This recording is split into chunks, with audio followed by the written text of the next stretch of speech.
So how do we get people to read?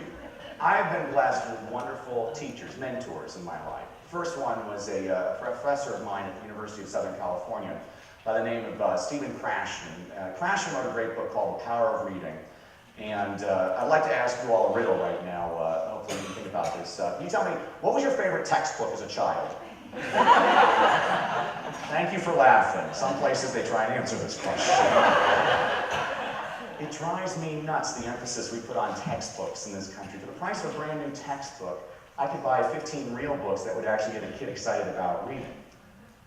I once had a principal, his name was Mr. Reaper, Grim Reaper, and he used to ask me if I was using my textbook, and I can honestly say yes, because they make great doorstops. But they're not a great way to get kids excited about reading. I can't tell you how many 7th grade boys I've worked with. There is no way he's reading this textbook.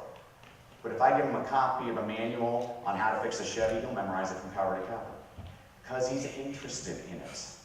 Krashen's done tons of studies on this, and he finds that it's your interest that drives reading. You know, here's the other thing I always emphasize to school teachers. Give kids time to read in class. This is my Sally Struthers speech. 10 minutes a day.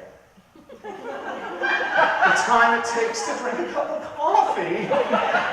You can significantly improve the reading abilities of your students if you give them some time to read in class. Why do I emphasize this to teachers? In all my years of teaching, I've learned one thing.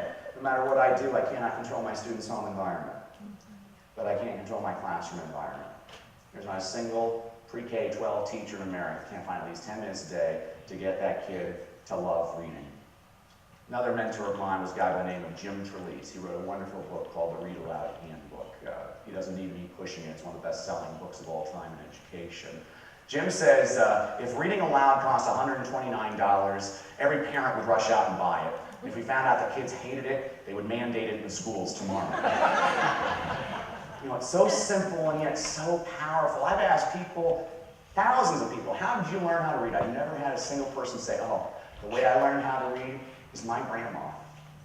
And she had this rocking chair. And she'd sit in that rocking chair and she'd sit me on her lap and we'd rock back and forth, back and forth, back and forth. She held that book open and she'd smile into my eyes and point at the words and go, alligator,